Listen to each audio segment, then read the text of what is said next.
جیسے اس عورت کے شوہر نے اسے خوب مارا ہے اور بچے ماں باپ کو اس حالت میں دیکھ کر رو رہی ہیں۔ میں نہیں جانتی تھی کہ حقیقت کچھ اور ہے، لیکن جو آوازیں اور باتیں میں نے سنی اس سے مجھے اتنا تو اندازہ ہو چکا تھا کہ ساتھ والے گھر کے حالات ٹھیک نہیں ہیں۔ تب مجھے بالکل بھی مدد کا خیال نہیں آیا تھا۔ میں نے نماز پڑھی اور پورا گھنٹہ جائے نماز پر بیٹھی رہی۔ میں تسبیحات کر رہی تھی، اسی لیے میرا دھیان اب اس گھر سے ہٹ چکا تھا۔ تبھی لائٹ چلی گئی تو اس گھر سے ایک چیخ بلند ہوئی۔ میرا دل دہل گیا۔ میں نے جلدی سے جائے نماز سمیٹی اور دوڑتی ہوئی دوسرے گھر میں دیکھنے لگی۔ وہاں شاید کسی بچے نے اندھیرا ہونے کی وجہ سے چیخ ماری تھی۔ میرا تو دل ہی دہل گیا تھا۔ دل ہی دل میں نے اس بچے کو کئی صلواتیں سنا ڈالیں، لیکن مجھے ہمدردی ہو رہی تھی اور میں نے سوچا کیوں نہ کل جا کر اس عورت سے پتہ کروں آخر ان کے گھر میں مسئلہ کیا ہے۔ لیکن اس سے پہلے میں نے اپنے شوہر احمد صاحب سے کہوں گی کہ وہ ساتھ والے گھر کی عورت کے شوہر سے پوچھیں کہ آخر ان کے گھر سے اتنے رونے کی آوازیں کیوں آتی ہیں۔ پہلے پہل تو مجھے لگا شاید وہ لوگ ٹی وی دیکھتے رہتے ہیں اور ان کی آواز اتنی اونچی ہوتی ہے کہ وہ ہر کسی کو سنائی دیتی ہے، لیکن ایسا نہیں تھا۔ وہ تو بہت غریب لوگ تھے، بھلا ان کے گھر میں ٹی وی کہاں سے آیا؟ ہر طرف سے کنفیوژن تھی، اس لیے میں نے سوچا کیوں نہ اپنے شوہر سے کہہ کے اس گھر سے پتہ کروں آخر مسائل کیا ہیں، کیا ہم ان کی کوئی مدد کر سکتے ہیں۔ ان لوگوں کی رونے کی آوازیں سنتے سنتے میں نیچے آ گئی تھی۔ صحن میں وہ آوازیں اور زیادہ آ رہی تھیں۔ مجھے بہت عجیب لگ رہا تھا۔ ایسا لگ رہا تھا جیسے ہر طرف نحوست چھائی ہوئی ہے اور میرا دل جیسے کسی نے مٹھی میں دبا لیا ہو۔ چھوٹے چھوٹے بچے رو رہے تھے اور ان کی ماں ان پر اب کی باری غصہ کر رہی تھی۔ باپ کی تو آواز ہی نہیں آئی تھی۔ میں بہت پریشان تھی۔ تجسس میں نے وہاں سے گھر میں جھانک تو لیا تھا، لیکن اب مجھے خود کو عجیب لگ رہا تھا کہ مجھے ایسا نہیں کرنا چاہیے تھا۔ کسی کے گھر میں جھانکنا بری بات ہوتی ہے، اسی لیے تو اسلام میں اونچی چھتیں بنانا منع ہے تاکہ دوسرے انسانوں کے گھروں میں جھانک کر ان کی ٹو لینے کی کوشش نہ کی جائے اور نہ ہی گناہ میں مرتکب ہوں۔ 11 بج چکے تھے اور میں ابھی تک صحن میں پڑی چارپائی پر بیٹھی اپنے شوہر کا انتظار کر رہی تھی۔ جب تک وہ گھر میں نہیں آتے تھے تب تک میں صحن میں بیٹھی تسبیح پڑھتی رہتی اور اپنے شوہر کا انتظار کرتی رہتی۔ مجھے ایسے ہی سکون ملتا تھا۔ مجھے تو تب تک نیند نہیں آتی تھی جب تک کہ احمد صاحب گھر لوٹ نہ آتے۔ اب بھی میں ان کا انتظار کر رہی تھی جب گیٹ پر ہلکی سی دستک ہوئی۔ مجھے معلوم تھا یہ احمد صاحب ہی ہیں، کیونکہ وہ رات کے وقت گیٹ بہت آہستہ سے اپنی انگوٹھی سے بجایا کرتے تھے تاکہ میں آ کر دروازہ کھول دوں اور کوئی گیٹ کھٹکھٹانے کی وجہ سے پریشان بھی نہ ہو، کیونکہ محلے میں سب کے گھر ساتھ ساتھ تھے تو آوازیں بہت دور تک جایا کرتی تھیں۔ میرے شوہر اس معاملے میں بہت ہی محتاط تھے۔ وہ نہیں چاہتے تھے کہ وہ کسی کے لیے بھی بے سکونی کا باعث بنے۔ میں جلدی سے چارپائی سے اٹھی اور دوڑتی ہوئی گیٹ تک چلی گئی۔ گیٹ کھولتے ہی میں نے اپنے شوہر کو سلام کیا اور پھر ان کے ہاتھ میں جو شاپر اور بیگ تھا وہ لے لیا۔ وہ بھی سلام کا جواب دیتے ہوئے میرے ساتھ گھر کے اندر داخل ہونے لگے۔ میں نے گیٹ اچھے سے بند کیا اور پھر کھانا گرم کرنے لگی۔ تب تک میرے شوہر فریش ہو کر کپڑے تبدیل کر کے آ چکے تھے۔ ہم دونوں کچن میں ہی بیٹھ گئے۔ وہ کھانا کھا رہے تھے اور میں بار بار یہ سوچ رہی تھی کہ میں ساتھ والے گھر والوں کے بارے میں ان سے کیسے کہوں کہ وہ پوچھیں۔ مجھے معلوم تھا وہ سلیم صاحب کا گھر تھا اور سلیم صاحب ایک دہاڑی دار مزدور تھے۔ مجھے سمجھ نہیں آئی کہ شوہر کے سامنے کیسے اس کا نام لیتے ہوئے پوچھوں کہ آخر ان کے گھر میں کیا چل رہا ہے۔ میں ذہن میں ان جملوں کو جوڑ رہی تھی تاکہ میں اپنے شوہر سے پوچھ سکوں۔ میرے شوہر بھی میری اس طرح کی حالت دیکھ چکے تھے۔ وہ بھی بار بار سوالیہ نظروں سے مجھے دیکھتے تو میں مسکرا کر ان کی بات ٹال دیتی۔ جب انہوں نے کھانا ختم کر لیا اور میں نے برتن دھو لیے اور ان کو چائے پیش کی تو تب میں ان کو بتانے لگی کہ عشاء کی نماز کے وقت چھت پر گئی تھی تو وہاں مجھے بہت رونے کی آوازیں آ رہی تھیں۔ آپ سلیم صاحب سے پتہ کریں کہ مسئلہ کیا ہے۔ میرے شوہر کہنے لگے، پاگل مت بنو، ان کا اپنا گھریلو مسئلہ ہے، ہم بیچ میں کیسے بولیں گے؟ تو ان کو لگے گا کہ ہم ان کی ٹو میں لگے رہتے ہیں کہ کب ان کے گھر میں کیا ہو رہا ہے۔ تم بھی ان کی اتنی فکر مت کرو، وہ خود اپنے حالات کو اچھے سے سمجھتے ہیں اور جانتے ہیں۔ سلیم صاحب ایک خوددار اور غیرت مند آدمی ہیں، شاید ان کو یہ بات ہرگز پسند ہی نہ آئے، تو ان کو ان کے حالات پر چھوڑ دو اور اپنے بچوں پر توجہ دیا کرو۔ یہ بات میرے شوہر نے بہت نرمی سے سمجھائی تھی، لیکن مجھے بہت بری لگی تھی، کیونکہ میں جاننا چاہتی تھی کہ آخر اس گھر میں ایسا کیا ہو رہا ہے جو وہ لوگ اتنا روتے ہیں۔ شوہر کی بات میں نے سرسری سی سنی اور پھر جا کے چائے کے برتن دھونے لگی۔ میرے شوہر کھانا کھا کے سو چکے تھے۔ میں نے کچن کی لائٹ آف کی اور پھر خود بھی سونے چلی گئی۔ میں سوتے ہوئے سوچ رہی تھی کہ دن میں اگر یہ آوازیں آئیں تو میں آواز دیکھ کر صوفیہ خاتون کو بلا کر معاملے کی تہہ میں جاؤں گی کہ آخر وہ لوگ اتنا کیوں روتے ہیں۔ سارا دن رونے کی کوئی آواز نہیں آئی، یہاں تک کہ ایسا معلوم ہوتا تھا کہ اس گھر میں کوئی رو ہی نہیں رہا۔ مجھے اور زیادہ پریشانی ہونے لگی کہ کہیں ان کے گھر میں کچھ غلط تو نہیں ہو گیا، وہ لوگ زندہ تو ہیں۔ سارا دن میں نے ان لوگوں کی پریشانی میں گزار دیا۔ دن میں تو کوئی رونے کی آواز نہیں آئی، لیکن رات پھر 9 بجے ان کے گھر سے رونے کی آوازیں آنے لگیں اور صوفیہ خاتون کی چیخنے کی بھی۔ سلیم صاحب کی اس میں کوئی بھی آواز نہیں تھی، نہ وہ بچوں کو چپ کروا رہے تھے، نہ وہ بیوی کو اس طرح غصہ کرنے سے روک رہے تھے۔ نہ جانے ان کے گھر میں کیا چل رہا تھا، لیکن مجھے اتنی تسلی ہو گئی تھی کہ وہ زندہ اور سلامت ہیں۔ سلیم صاحب دہاڑی کے لیے باہر نکل جایا کرتے تھے، تو صوفیہ خاتون بھی دوسرے گھروں میں صفائی کرنے کے واسطے نکل جایا کرتی تھیں۔ وہ ایک نوکرانی کے فرائض سر انجام دے رہی تھیں، جبکہ ان کے چھوٹے چھوٹے بچے سارا دن آوارہ گردی کرتے رہتے تھے اور ادھر ادھر پھرتے رہتے تھے۔ اسکول جانے کے لیے ان کے پاس پیسے نہیں تھے اور کام کرنے کے وہ ابھی قابل نہیں ہوئے تھے۔ میں نے کئی بار تو صوفیہ کو سمجھایا تھا کہ ان کو یا تو کوئی ہنر سکھاؤ یا پھر ان کو پڑھاؤ، لیکن وہ تھی کہ میری بات سننے کو تیار ہی نہیں تھی۔ وہ ہر بھر مہنگائی اور پیسوں کا رونا روتی تھی، لیکن جتنی بار بھی میں نے اسے پیسے دینے کی کوشش کی، اس نے انکار کر دیا۔ میں نے بھی دوبارہ اس کی عزت و آبرو کو مجروح نہیں ہونے دیا اور کبھی پیسوں کا ذکر تک نہ کیا اور نہ اس کی مدد کرنے کی کوشش کی، حالانکہ ہم ہمسائے تھے اور ایک دوسرے کی مدد کرنے کا حق رکھتے تھے۔ مجھے عجیب سی تشویش ہونے لگی، پریشانی سے میرا سر دکھنے لگا، کیونکہ میں جتنی جلدی ہو سکے صوفیہ سے بات کر لینا چاہتی تھی کہ آخر وہ کیوں روتے ہیں۔ ان کی چیخیں اور رونے کی آوازیں دل دہلا دینے والی تھیں۔ کسی بھی ماں کا دل خوف سے جکڑ جاتا ہے جب وہ کسی بھی بچے کی رونے کی آواز سنے۔ اس کو اپنے بچے یاد آنے لگتے ہیں۔ میرے بچے میرے پاس تھے، لیکن صوفیہ کے بچوں کی رونے کی آوازیں سن کے میرا دل کانپ جاتا تھا اور میں بار بار چھت سے اتر کر اپنے بچوں کو دیکھنے جایا کرتی تھی کہ وہ سکون سے سو بھی رہے ہیں کہ نہیں۔ مسلسل 3 سے 4 دن میں اسی واسطے چھت پر نماز پڑھنے جانے لگی کہ میں وہاں صوفیہ کے گھر کے حالات معلوم کر سکوں، کیونکہ میں ان کی مدد کرنا چاہتی تھی۔ مجھے معلوم تھا کہ ان کی ٹو لے کر میں گناہ کر رہی ہوں، لیکن میرا فرض تھا کہ ہم ہمسائے ہیں، ایک دوسرے کی خبر گیری کرنا ہم پر واجب ہے۔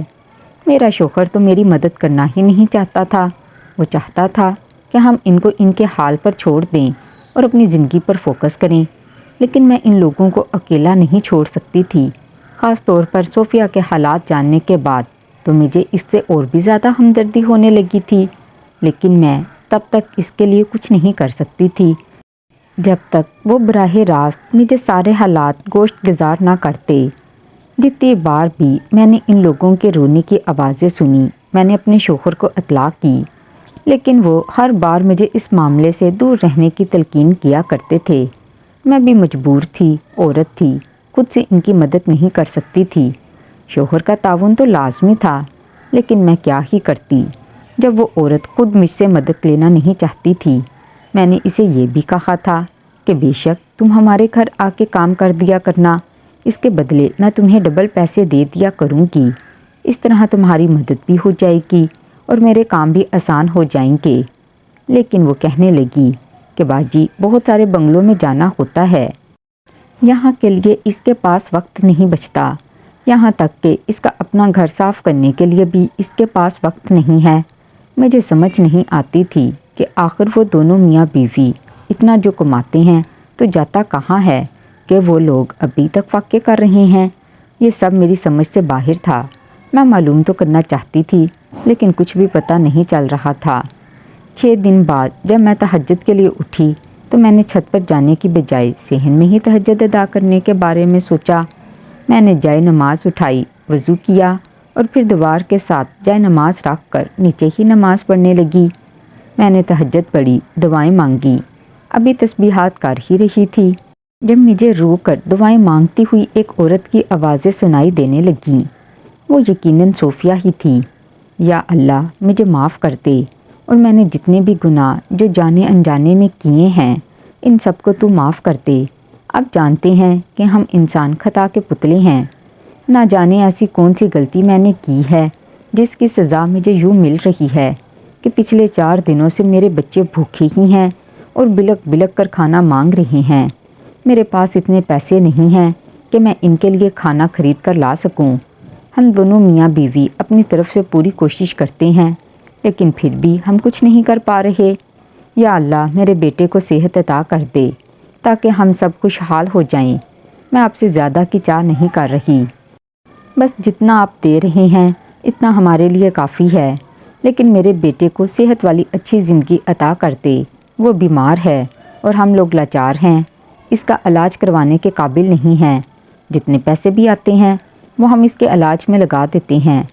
میرے مالک، ہماری غیب سے مدد فرما اور ہمارا سر کسی بھی انسان کے سامنے جھکنے مت دینا۔ بے شک تو غفور ہے، رحیم ہے، اپنے بندوں سے 70 ماؤں سے بھی بڑھ کر پیار کرتا ہے۔ تو میری دعا سن لے، ہمارے حالات بہتر سے بہترین کر دے۔ یہ کہہ کر روتے ہوئے وہ اور بھی کئی دعائیں مانگ رہی تھی لیکن میری سوئی تو اس کے بیٹے کی بیماری پر ہی اٹک گئی تھی اور میں سوچ رہی تھی کہ آخر اس کے بیٹے کو کون سی بیماری ہے جس کی وجہ سے وہ یوں رو رو کر خدا سے اس کی صحت کی التجا کر رہی ہے۔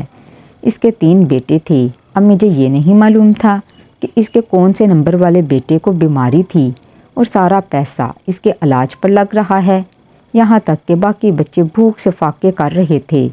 اس کی باتیں میں نے جیسے سنی میں جلدی سے اٹھی اور احمد صاحب کے سر پر جا پہنچی۔ وہ بھی ابھی اٹھے تھے اور تہجد کے وضو کے لیے جا رہے تھے جب میں نے انہیں روکا اور کچن میں آ کر کھڑا کر دیا۔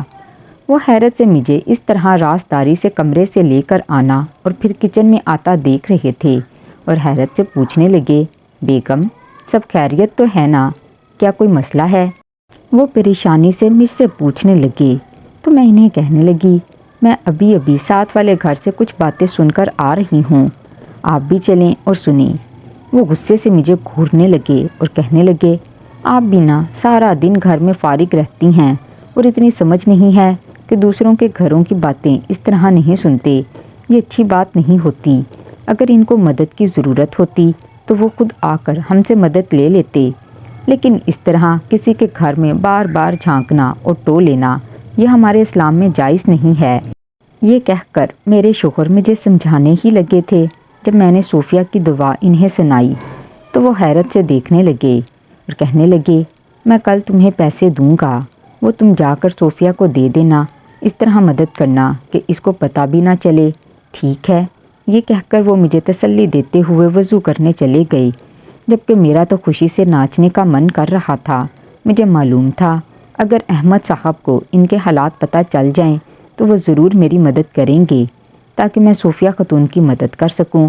میرے شوہر خدا ترس انسان تھے اور جہاں بھی ان کو ایسے ضرورت مند لوگ دکھتے وہ ان کی لازمی مدد کیا کرتے تھے۔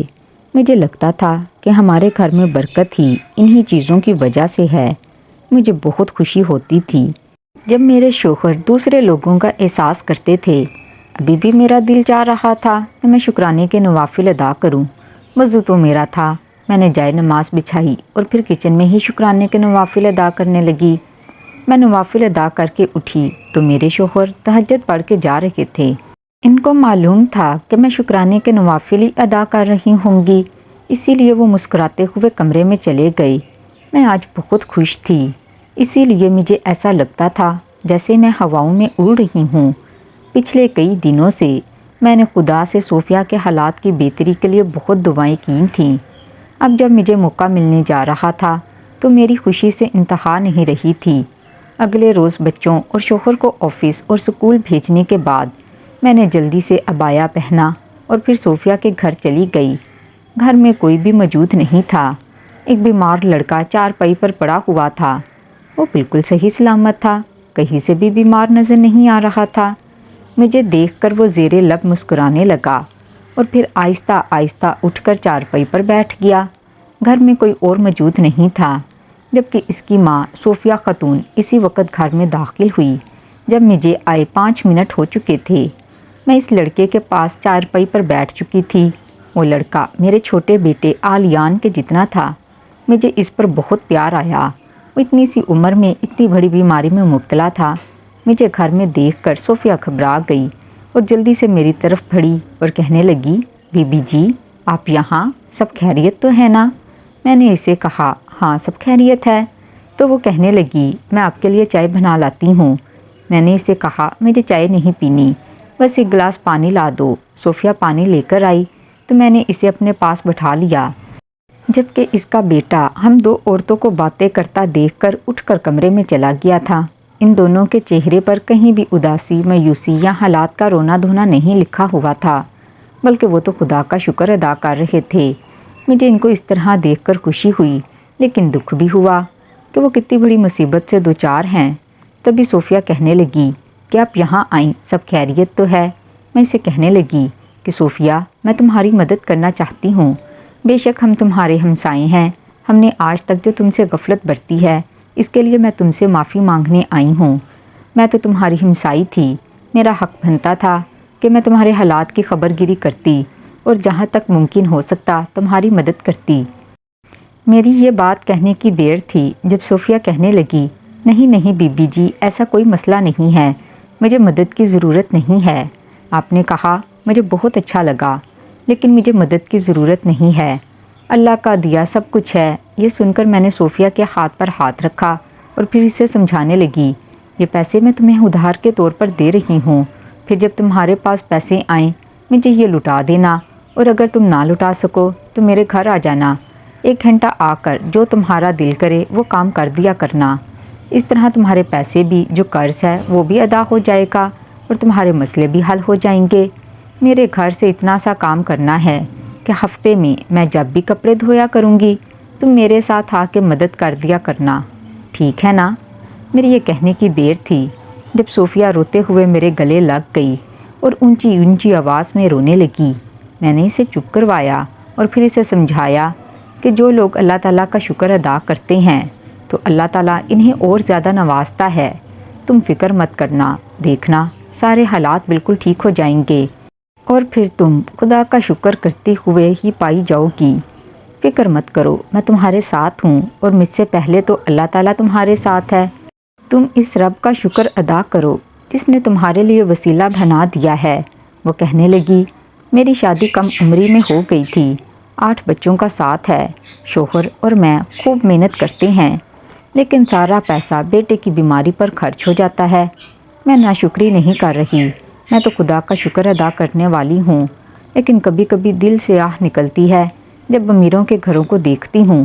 ان کے گھر اتنا زیادہ کھانا پکتا ہے، وہ یہ نہیں کرتے کہ ہم اپنے ملازمین کو دے دیں، وہ کھانا پھینک دیتے ہیں۔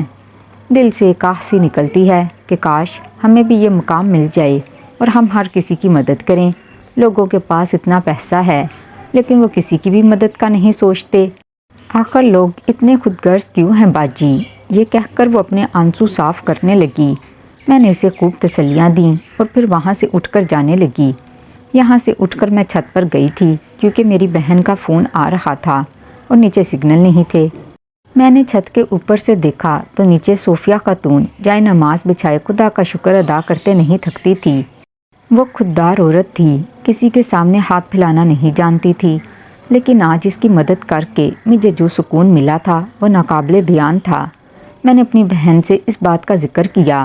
وہ کہنے لگی کہ مجھے ایک ایسی لڑکی کی ضرورت ہے جو سارا دن میرے ساتھ رہے اور اس کے چھوٹے موٹے کام کر دیا کرے، یہاں وہ محفوظ رہے گی کیونکہ میرے چھوٹے چھوٹے بچے ہیں، اس کی عزت کو بھی کوئی خطرہ نہیں ہوگا، اور میرے شوہر تو ہوتے ہی غیر ملک ہیں۔